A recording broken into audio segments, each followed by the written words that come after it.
तो सर आज क्या केसेस आप हमारे लिए लेकर आए हो, आज क्या डिस्कस करने वाले हैं हम, कुछ बताओ। हाँ, कोशिश ये है कि हम पॉडकास्ट के द्वारा वो केस बताने की कोशिश करें अपने दर्शकों को, जिससे उनको अवेयरनेस भी मिले, पता भी चले कि कहाँ तक हमारा समाज गिर गया है और कहाँ तक समाज पहुँच गया है। बिल्कुल, क्योंकि एक प्राइवेट डिटेक्टिव हैं जो समाज को बड़ी गहराई से देख पाते हैं। करेक्ट। तो सर आपके हिसाब से बहुत चेंज हो गया है अब, या पहले या कम चेंज हुआ है, क्या सीन चल रहा या है? इंटरनेट की वजह से अब पता चल रही हैं बातें, हो शुरू से ही रहा है, क्या लगता है आपको? देखो, हो तो शुरू से रहा था, इसमें कोई दो राय नहीं है। थोड़ा सा अब ज़्यादा बढ़ गया है क्योंकि लोगों के पास एक्सपोजर है। पहले लोग जितनी भी मूवमेंट होती थी, घर घर से दोस्त, अब घर से पब भी है, मॉल भी हैं, जगह जगह घूमने की जगहें भी हैं, मोबाइल्स भी हैं, इंटरनेट भी है। तो आप जब आपकी मूवमेंट्स बढ़ जाती हैं, एक्सपोजर्स बढ़ जाते हैं, तो ख्वाहिशें भी बढ़ जाती हैं, इच्छाएं भी बढ़ जाती हैं। और वहाँ पे कहीं ना कहीं ख्वाहिशों में जिसके साथ आप जी रहे होते हो, लगता है कि उसके साथ जीते तो शायद ज़्यादा आनंद आता। तो यार ये सब चीज़ें लाइफ में चलती हैं। पर ज्यादा कौन डगमगा रहा है, मर्द या औरतें? देखो, ये कहना थोड़ा सा मुश्किल होता है कि कौन सा जेंडर है। सभी, जिसको मौका मिल रहा है, जो ये तो आपकी मॉरल वैल्यूज़ हैं, आपके संस्कार हैं, आपको कब मौका मिलता है, किस सर्कमस्टेंसेस में आप लाइफ को जीते हो। तो इसलिए ये कहना कि मेल ज़्यादा या फीमेल, ये थोड़ा सा ठीक नहीं होगा। दोनों ही एक से ही हैं। तो सर रिसेंट कोई केस डिस्कस करते हैं, अभी आप किस पे इन्वेस्टिगेशन कर रहे थे, या कौन सा ऐसा शॉकिंग केस आया जिसको आपको लगा भाई ये थोड़ा ज़्यादा हो गया यार मेरे? असल में होता क्या है कि हमारे पास जितने भी केसेस आते हैं वो सारे के सारे केसेस शॉकिंग ही होते हैं। अच्छा। और इन्वेस्टिगेशन में हम कई बार बहुत ज़्यादा शॉक तब हो जाते हैं जब हमारी उम्मीदों से चीज़ें ज़्यादा निकल जाती हैं। क्योंकि ठीक है, कोई इंसान आया, जी मेरी वाइफ गलत है या मेरे हस्बैंड गलत हैं, तो ठीक है भाई, ज़्यादा ज़्यादा क्या निकलेगा, किसी का इन्वॉल्वमेंट निकल जाएगी, चलो जी इन्वॉल्वमेंट ढूंढ लेते हैं, कुछ वीडियोग्राफी, फोटोग्राफी, कोई एविडेंस मिल जाएगी, क्लाइंट को फ़ायदा हो जाएगा, जो कोर्ट में टाइम लगने वाला है वो म्यूचुअल कंसेंट पे चले जाएगा। तो ये हमारी सोच होती है। और वैसे भी मैट्रिमोनियल केस के अंदर एक चीज़ समझनी होगी सबको इस दुनिया के अंदर, कि मैट्रिमोनियल केस के अंदर अगर अडल्ट्री है तो क्यों है, वजह क्या है उसकी वजह में जाना होगा। अडल्ट्री ख़त्म तो नहीं होगी, लेकिन कम तो ज़रूर हो सकती है। जो दूसरे रिलेशंस हैं वो ख़त्म तो नहीं होंगे जब तक इस दुनिया के अंदर मेल फीमेल हैं, एक हीरो एक हीरोइन, ये पूरी दुनिया इसी के चारों तरफ घूमेगी, तो ख़त्म तो कभी होंगे नहीं। अपनी अपनी पिक्चर के तो हैं ही आजकल लोग, हीरो हीरोइन। एग्जैक्टली। अब होता क्या है कि एक लेडी हमारे को अप्रोच करती हैं और वो कहते हैं कि संजीव जी, मेरी जिससे शादी होने वाली है वो फील नहीं आ रहा यार, शादी होने वाली है, रोज़ आदमी कॉल करता है, क्या कर रही हो, कहाँ हो, लंच किया नहीं किया, इवनिंग टी ली नहीं ली, कल मिलें परसों मिलें, इस तरीके की बातें चलती रहती हैं। अच्छा, रिश्ता पक्का हो गया था? रोका हो गया था। अच्छा, रोका हो गया था। अब लेडी कहती है कि देशवा जी, बस मुझे ये जानना है कि आखिर वो इंसान अगर मेरे से शादी करना चाहता है, भाई एक दूसरे को पसंद किया है और शादी करना चाहता है, तो कम से कम वो एक दिखा क्यों नहीं रहा, कुछ फीलिंग्स नहीं दिखा रहा। हाँ, कुछ लगना चाहिए। स्पार्क मिसिंग है। हाँ, स्पार्क मिसिंग है यहाँ पे, बिल्कुल सही वर्ड यूज़ किया कि हाँ स्पार्क नहीं आ रहा। ये जो शादी के बाद स्पार्क आता है। तो मैं कहा ठीक है, प्रॉब्लम कहाँ है? कहती मैं जब भी कॉल करती हूँ वो कहीं ना कहीं बिजी है कॉल के अंदर, मतलब अपने बिजनेस के अंदर, और शाम को जब मैं उनको व्हाट्सएप पे चैट करना चाहती हूँ तो वो कहते हैं कि नहीं मैं बहुत ज़्यादा बिजी हूँ, और उस वक्त वो ऑनलाइन रात के 12-12, 1-1 बजे तक है। ये बड़ी हैरानगी की बात है कि कोई भी इंसान पूरा दिन भी ऑफिस में काम कर रहा है, रात के 12-1 बजे भी ऑनलाइन दिख रहा है, लेकिन उसको मेरे से टाइम नहीं है बात करने का, जबकि हम लोग तो शादी करने वाले हैं। तो ये सिचुएशन अगर अभी ऐसी है तो हो सकता आने वाले टाइम में तो और वर्स्ट हो जाए। तब तो हम एक कमरे के अंदर होंगे, एक कमरे के अंदर अगर वो इस तरीके की नेचर के साथ जिएंगे तो फिर लाइफ कैसे चलेगी? तो देशवासी, बस मुझे ये पता करना है कि सब ठीक ठाक है या नहीं। अगर कोई बिज़नेस में बिज़ी है तो हो सकता है कि शादी के बाद मैं उसे समझाऊँ तो थोड़ा सा बिज़नेस से टाइम निकाल के हमें अपना वो करें। हाँ, मैं ठीक है, इन्वेस्टिगेशन शुरू करते हैं, देखते हैं। हमने उस सब्जेक्ट के सारे जितने भी डिजिटल प्रिंट्स थे उनको इन्वेस्टिगेट करना शुरू किया, पैटर्न पकड़ना शुरू किया कि घर से कब निकलते हैं, घर कब पहुंचते हैं। क्या टाइमिंग्स थी? वही ऑफिस में जो टाइमिंग्स होती हैं, आप कहते हैं 7:30-8 बजे घर से निकल गए, 9:30 बजे तक ऑफिस पहुंच गए और शाम को अपना वही 6-7 बजे निकले। लेकिन यहाँ पे पैटर्न अभी इन्वेस्टिगेशन में चेंज था। लेट नाइट वो पब में भी जा रहे हैं। पब में एक उनके साथ एक ही फीमेल है, वो उनके ऑफिस की कुलीग है क्योंकि ऑफिस से ही जा रहे हैं। मैंने कहा यार ठीक है, ऑफिस के स्टाफ हैं, कोई ऐसी मूवमेंट भी नज़र नहीं आ रही है। लेडी बोली कि मेरे को सिर्फ 2 महीने हैं शादी करनी है, मेरे को जितनी जल्दी इन्फॉर्मेशन मिल जाए और अगर कोई एविडेंस है तो वो मिल जाए, solid evidence, concrete evidence. Evidence के मामले में भी आपको एक बात बता दूं कि एविडेंस हम उसे कहते हैं, मान लीजिए गिलास के अंदर पानी है और गिलास है ट्रांसपेरेंट, तो 10 आदमियों से पूछोगे कि इसके अंदर क्या है तो सभी कहेंगे पानी है। That is the evidence, solid evidence, concrete evidence कि भाई हर आदमी की आंखों से दिख रहा है कि यार ये पानी है तो ये पानी है। तो ऐसी कोई वीडियो, ऐसी कोई फुटेज, और अगर उसी गिलास में जूस डाल दिया जाए तो कोई कहेगा यार जूस है, कोई कहेगा अल्कोहल है, कोई कहेगा कुछ और है, कोई कुछ, तो फिर वो एविडेंस नहीं है। एविडेंस वो जो ट्रांसपेरेंट, सबके लिए सेम है, सबके लिए सेम, 4 आदमी के लिए सेम। तो जब इन्वेस्टिगेशन स्टार्ट हुई, अब यहाँ पे इन्वेस्टिगेशन में एक बड़ी इंपॉर्टेंट चीज़ नज़र आई। कई बार वो दोपहर को ऑफिस से निकले, अब ऑब्जर्वेशन में लड़के के ऊपर तो नज़र रखी जा रही है, सर्विलेंस भी रखी जा रही है। जब उसकी गाड़ी निकली, उसी की गाड़ी के पीछे उस लेडी की गाड़ी भी निकली। कौन सी लेडी? जो लेडी उनके साथ पब में भी कई बार गई है, कई बार कैफेटेरिया में भी देखी गई है, और दोनों गाड़ियां जाके खड़ी होती हैं कहाँ पे? मॉल के बेसमेंट में। ठीक है। उसके बाद लेडी शिफ्ट होती है, मेल की कहते हैं गाड़ी में, और मेल की गाड़ी बाहर निकलती है और वो जाती है फार्म हाउस पे दिल्ली के। अब ये जो मूवमेंट थी, साफ सस्पिशियस मूवमेंट, और ये ऐसी मूवमेंट थी जो साफ पता लग रहा था कुछ तो गड़बड़ है। लेकिन आप इसको कोई सॉलिड एविडेंस नहीं कह सकते थे कि भाई ठीक है दोनों कुलीग हैं, वहाँ गए होंगे एम्बियंस मॉल में, उसके बाद कोई काम ध्यान आ गया होगा तो एक साथ चले गए। अब फार्म हाउस के अंदर क्या कर रहे हैं, क्या नहीं कर रहे हैं, हु नोज़। फार्म हाउस में तो आप एंट्री नहीं कर पाओगे। जब ये 3-4 बार मूवमेंट्स पकड़ ली गई, तो होता क्या है कि हम अपनी इन्वेस्टिगेशन में कभी भी क्लाइंट को इमीडिएटली ये बताने की कोशिश नहीं करती कि हमें क्या क्या मिल गया है, क्योंकि अगर हम ऐसा बताएंगे तो कई बार क्लाइंट अपसेट भी हो सकता है, उससे और आगे वो से उससे आगे बात भी कर सकता है, हमारी इन्वेस्टिगेशन में कहीं ना कहीं प्रॉब्लम्स आ सकती हैं। तो हमारी कोशिश होती है पूरी इन्वेस्टिगेशन ओवर हो जाए, उसके बाद रिजल्ट दिया जाए। हाँ, पानी को पानी कहें लोग तभी बताएं। यस, तब तक जब तक पानी को पानी कहने लायक सिचुएशन नहीं आई है तब तक ठीक नहीं होगा। तो हमने देखा कि वो फार्म हाउस पे जा रहे हैं, और 3-4 मूवमेंट्स हमने उनकी 2-1 हफ्ते में पकड़ ली। अब टीम को हमने कहा कि यार ये तो हमें एविडेंस अंदर कैसे मिले, अंदर तो बहुत मुश्किल है, चलिए कोशिश करते हैं। वहाँ पे हमने गार्ड को ट्रैप करना शुरू किया। गार्ड से पता किया, गार्ड ने बोला जी बाबूजी का फार्म हाउस है। तो मैं कहा बाबूजी तो बड़े रंगीले हैं यार, कहते घूमते फिरते रहते हैं, हम तो खरीदने की बात कर रहे हैं इनके फार्म हाउस की, तो हमारा कहते गार्ड रहेगा अब तो, और ये कहते शादीशुदा हैं। कहते नहीं शादीशुदा नहीं, एक ही लेडी है, उसी के साथ आते हैं, शायद वही इनकी बहुत क्लोज है, हो सकता है इसी से शादी कर रहे हो। अब गार्ड को कुछ नहीं पता कि कौन है, कहाँ से आती है, बस उनको लगा कि एक ही लेडी के साथ आते हैं तो शायद इससे शादी करने वाले होंगे। जब गार्ड ने बोल दिया कि एक ही लेडी के साथ आते हैं और शायद इससे शादी करने वाले हों, तो ये एक बहुत स्ट्रॉन्ग हमारे पास पॉइंट आ गया था कि कहीं ना कहीं स्ट्रॉन्ग इन्वॉल्वमेंट दिख रही है। अब इसको एविडेंस में कैसे बनाया जाए।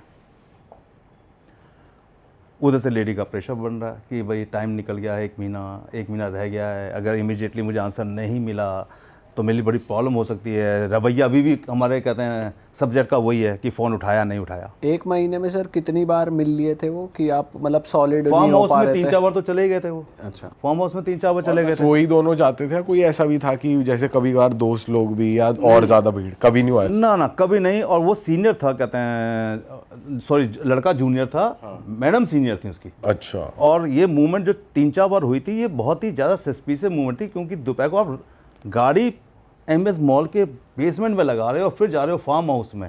तो आपने अगर बातें करनी ऑफिस में भी कर सकते थे, गाड़ी में भी कर सकते थे, मॉल के अंदर भी किसी कहते रेस्टोरेंट में बैठ सकते थे। आप फार्म हाउस में जा रहे हो तो इसका मतलब कोई वजह है, कहीं फिजिकल है। कुछ ना कुछ इसलिए आदमी ऐसा कर रहा है। अब हमने मोड्स ऑपरेंडी चेंज की। मैंने कहा कि इसके डिजिटल फुटप्रिंट्स देखो, ये आज तक इंडिया से बाहर कहाँ कहाँ घूमे हैं या दिल्ली से बाहर कहाँ कहाँ घूमे हैं। वहाँ हमें कुछ होटल्स स्पॉट हुए। अभी ये इन्वेस्टिगेशन चल ही रही थी कि हमारे क्लाइंट ने कहा कि सर वो जो मेरे मंगेतर हैं वो हिमाचल जाने वाले हैं। मैं हिमाचल जाने वाले हैं, क्यों जाने वाले हैं? कह रहे हैं जी, वो कह रहे हैं कंपनी से, कहते हैं कोई काम है उनका और वहाँ पे वो 3 दिन रहेंगे। मैं होटल मालूम है? कह रहे हाँ होटल मालूम है। मैं ठीक, आप होटल बता दीजिए, डेट भी बता दी। हमने इमीडिएटली हिमाचल टीम उस होटल में चेक इन करवा दिया। फ़ोटो हमारे पास थी, गाड़ी का नंबर हमारे पास था। जब चेक इन कहते हैं किया सब्जेक्ट ने, रूम पता करना है, तो रूम पता करने के लिए एक बहुत आसान तरीका है, आपके व्यूअर्स को भी बड़ा अच्छा लगेगा। किसी भी 5 स्टार होटल के अंदर जो गेस्ट लिस्ट होती है वो 3 जगह होती है। रिसेप्शन पे तो है ही है, जो आपका सुबह रेस्टोरेंट होता है जहाँ पे लोग बुफे खाते हैं, वहाँ पे पूरी की पूरी लिस्ट होती है, रूम नंबर और बंदे का नाम। ठीक है, number 1। Number 2, swimming pool, health club, bar, सब जगह लिस्ट होती है गेस्ट की। आप यहाँ पे किसी को भी ट्रैप करके वो लिस्ट पता कर सकते हो, निकाल सकते हो, पता कर सकते हो किस रूम में कौन ठहरा हुआ है। अच्छा। बिना किसी टेंशन से। अब सर इस पॉडकास्ट के बाद तो सब होटल में कोई बार में बैठा मिलेगा, कोई पूल में तर रहा है, जिम में जाने से पहले। हाँ, क्योंकि इन्वेस्टिगेशन में ये स्किल्स हैं, तो मैं चाहता हूं कि कहीं किसी को कोई प्रॉब्लम है तो इस तरीके से स्किल यूज करके विदाउट डिटेक्टिव के पता कर सकते। जरूरी है सर आजकल। जो फंसने वाला है वो भी सावधान हो जाएगा कि गलत नाम से जो चेक इन फंसने वाला कोई और गलती करेगा, वो हर गलती नहीं बताई जाएगी ना। सही बात क्योंकि है। फंसने वाला तो करने वाला तो करेगा ही ना। इस बार वो स्मार्ट बनेगा, अगली बार कोई और गलती करेगा। लेकिन 5 स्टार होटल में कोई भी स्मार्टनेस नहीं दिखा सकता, उसको अपना आधार कार्ड देना ही देना है, अपना नाम सच बताना ही बताना है, क्रेडिट कार्ड वहाँ पे स्क्रैच करवाना ही है, तो वहाँ पे वो जालसाजी नहीं कर सकता। एनीवे, तो जब हमें पता चल गया उसका रूम नंबर कौन सा है, उस लिस्ट को जब हमने चेक किया तो वो लेडी भी उस लिस्ट में थी, उसने रूम दूसरा ले रखा था। अच्छा। अब हमें यहाँ पे हैरानी हो गई। मैंने कहा यार ये लेडी भी, फिर हमने सोचा तो ऑफिशियल है इसलिए आए होंगे। फिर मैं सोचा कि एक बार इस फोटो, लेडी की फ़ोटो और जो हमने फार्म हाउस में रिकॉर्डिंग्स की थी, एक बार क्लाइंट को भेजते हैं, क्या पता क्लाइंट ने कभी सुना हो, देखा हो इसको। हमारे लेडी क्लाइंट ने, तो हमने लेडी को बोला कि हम आपको एक कहते हैं वीडियो भेज रहे हैं फार्म हाउस की, उसमें आपके होने वाले हस्बैंड किसी लेडी के साथ मूव कर रहे हैं। 1-2 बार हमने इसे बाहर में भी स्पॉट किया, तो आपने इस लेडी को कभी कहीं देखा हो? कहती भेजिए। भेजा, वहाँ से उस लेडी की कॉल आई और रोते हुए। तो मैंने कहा क्या हो गया, व्हाट्स द प्रॉब्लम? मुझे लगा उसकी कोई फ्रेंड नहीं हो। कहती श्योर हो संजीव जी कि ये लेडी इनके साथ घूमती है और यही फार्म हाउस पे जाती है? मैं व्हाट डू मीन श्योर, हमारे पास तो वीडियो रिकॉर्ड्स हैं। और सबसे बड़ी बात, उसी होटल के अंदर ही लेडी आज अब ठहरी हुई है और दोनों ने एक ही दिन चेक इन किया है और ये चेकआउट भी एक ही दिन करने वाले हैं, क्योंकि होटल में डेज आ जाता है कि उसमें लिस्ट के अंदर कि कितने डेज है। वो शॉक्ड। तो मैंने कहा हुआ क्या, वजह क्या, आपकी फ्रेंड तो बताओ, क्लियर करो। कहती समझ नहीं पा रही हूँ संजीव जी, आपको मैं कैसे समझाऊं कि कौन है। मैं अरे बताना तो पड़ेगा ना। कहती मेरी सगी भाभी हैं। और मतलब उस लड़के की भाभी रियल? और बाप रे। उसकी कहते हैं जो लड़की जिसकी शादी होने वाली है उसकी भाभी हैं। अच्छा, मतलब लड़की के भाई की वाइफ, उसकी वाइफ। अब वो मैं बोला कि व्हाट डू मीन, भाभी हैं, ये कहाँ से स्टोरी में आ गई? तो कहती संजीव जी इसी ने तो कहते हैं रिश्ता कराया है, भाभी जी ने तो रिश्ता करवाया है, भाभी ने तो लड़का बताया था, उसके बाद रिश्ता हुआ है। तो मैं कहा फिर आपके भैया कहाँ हैं? कहती जी वो तो यूएसए में है पहले 2 साल से। तो मैं कहा ये क्यों जा रही है वहाँ पे? तो कहती हैं कि मेरे को अपने मदर इन लॉ को और कहते हैं फादर इन लॉ की केयर करनी है, इसलिए मैं नहीं जा रही हूँ। मेरी जॉब बहुत अच्छी है, मैं जॉब छोड़ दूँगी, स्विच करूँगी तो वहाँ अच्छी जॉब नहीं मिलेगी। तो भैया इस बात से बहुत परेशान तो होते हैं, लेकिन सोचते हैं कि इतनी अच्छी वाइफ मिली हुई कि चलो भाई मेरे मदर फादर के पीछे केयरिंग करेगी, मेरी बहन की जब शादी हो जाएगी तो मेरे मदर फादर केयरिंग भी होती रहेगी, इसलिए ज़्यादा प्रेशर बनाते नहीं हैं और साल में 1-2 बार आ जाते हैं। बच्चे भी नहीं हुए इनके क्योंकि बहुत ज़्यादा मीटिंग्स नहीं आपस में। अब यहाँ पे पिक्चर काफ़ी क्लियर होने लगी कि इसका मतलब इस लेडी ने इस रिश्ते को इसलिए कराया कि ये रिश्ता ज़िंदगी भर चले और किसी को शक भी ना हो, क्योंकि एक बार जब रिश्ता हो जाता, शादी हो जाती, तो फिर तो आप घर में भी आना जाना हो जाता। सही बात। फिर तो कोई टेंशन ही नहीं थी। भाई घर में आए, भाभी को मैं छोड़ाता हूँ, भाभी को मैं ले आता हूँ, डिलीवरी हो रही है, यहाँ ले आते हैं, वहाँ चले जाते हैं, मतलब मूवमेंट्स आपकी ईजिली बढ़ जाती हैं और उस कंडीशन में जाने के बाद किसी को शक भी नहीं होता। अब मान लो डिलीवरी हो रही है, बहन को आप घर ले आए, उसका हस्बैंड भी घर ही आएगा, वो कहेगा चलो मैं भी बीच में आता रहूँगा, रात को रुकना भी चाहेगा। आप नींद की गोली अगर डाल के ननद को सुला दें तो आप घर में भी इंजॉय कर रहे हैं। तो ये जो दिमाग है, ये जो मानसिकता है, ये जो लोग हैं, ये वर्स्ट है। सारी वो बता दी आपने कि आउटकम घर पे जाने के, तो ये सब वर्स्ट हैं। तो जब इन्वेस्टिगेशन में सब चीज़ें आई तो मैंने कहा कि ये तो हम प्री मैट्रिमोनियल इन्वेस्टिगेशन कर रहे थे और ये तो पोस्ट मैट्रिमोनियल की तरफ भी चली गई, क्योंकि अब तो एविडेंस इसके खुद के खिलाफ भी जा रहे हैं, आपके ब्रदर को भी दिए जा सकते हैं। तो कहती बिल्कुल, शादी तो मैं अब क्या करूंगी, लेकिन मैं अपने घर भाई का घर तो बचाऊं कम से कम।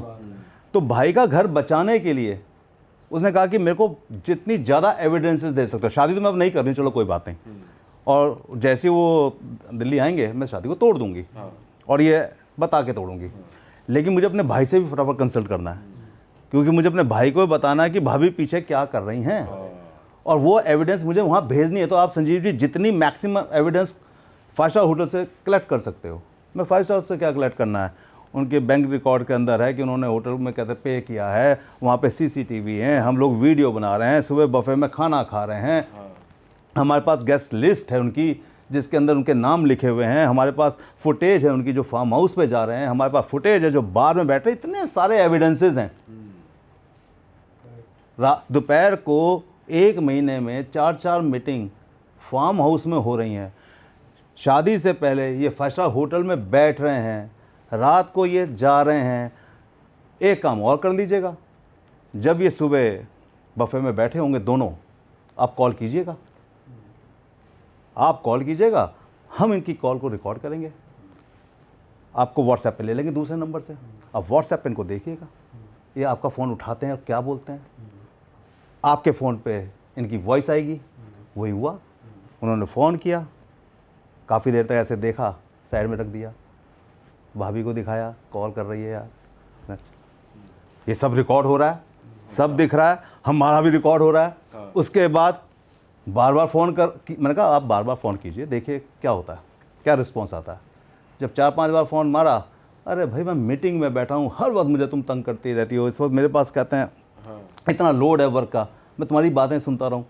और ये अब सामने भाभी मुस्कुरा रही है और वो ये बोल रहा है और ये सब रिकॉर्ड हो रहा है, इससे ज़्यादा एविडेंस किसी को क्या चाहिए था। हाँ सही बात है। चाहे आप कोर्ट में जाए, चाहे आप म्यूचुअल कंसेंट में जाएं, चाहे कहीं भी जाएं, तो ये सारे एविडेंसेस लाए हम लोग और ये प्री मैट्रिमोनियल इन्वेस्टिगेशन से पोस्ट मैट्रिमोनियल इन्वेस्टिगेशन की तरफ चला गया। शादी उन्होंने तोड़ी नहीं तोड़ी वो मेरा कंसर्न नहीं था, मेरा कंसर्न था कि प्री मैट्रिमोनियल में उस सब्जेक्ट के बारे में क्लियर करना कि वो इंसान गलत है या नहीं। वो हमने फाइनल कर दिया, एविडेंस दे दिए। अब मुझे लगता है कि वो शादी भी टूट गई होगी या म्यूचुअल कंसेंट पे डाइवोर्स ले रहे होंगे। सर ये क्या हो रहा है दुनिया ऐसे में? लोगों से तो पालना ना पड़े तो ज़्यादा अच्छा है। देखो वैसे एक बात बहुत अच्छी बताऊँ मैं आपको, हमारे देश की 150 करोड़ जनसंख्या है, उसमें से अगर मैं कहता हूँ 200 केस भी ऐसे हो गए, 500 केस भी ऐसे हो गए, तो 150 करोड़ के कितनी परसेंटेज है? 500, आधा परसेंट भी नहीं, 0.00 पॉइंट भी नहीं है। इससे सोसाइटी को कोई फ़र्क नहीं पड़ता। सोसाइटी में कुछ शिप्स, ब्लैक शिप्स हो सकती हैं, कुछ गलत लोग हो सकते हैं, लेकिन उससे सोसाइटी को कोई फर्क नहीं पड़ता, क्योंकि सोसाइटी अच्छे लोग भी बहुत भरे पड़े हैं, इतने शानदार लोग हैं। कई लोग क्या करते हैं कि अपनी वाइफ को जॉब पे नहीं भेजते हैं कि यार वहाँ जॉब पे जाओगी, वहाँ मेल होंगे, और क्या बेवकूफ़ी है। अरे भाई, जिस लेडी ने कुछ भी करना है, आप उसे कितने भी तालों में रख लो, कितने भी तालों में रख लो, वो करेगी। इससे ज़्यादा बेहतर पता है क्या है? आज़ादी देना। क्योंकि आज़ादी देने से उसको एक अच्छा किक मिलता है कि अब मेरा हस्बैंड मेरे पे कितना विश्वास करता है। जब आपका हस्बैंड आप पे विश्वास करता है तो आप विश्वास तोड़ना नहीं चाहोगे, लेकिन जब आप उसे तालों में रखोगे तो उसकी सिक्स सेंस कहेगी, देख तेरे को मैं दिखाती हूँ कि तालों में रह के भी क्या किया जा सकता है। ईगो है, विद्रोह आ जाता है आदमी के अंदर कि भाई मैं तुम्हें दिखाती हूँ कि मैं क्या कर सकती हूँ। कहते हैं ना, चोर को आप किसी चीज़ का चौकीदार बना दो, वो चोरी होगी नहीं। सही बात है।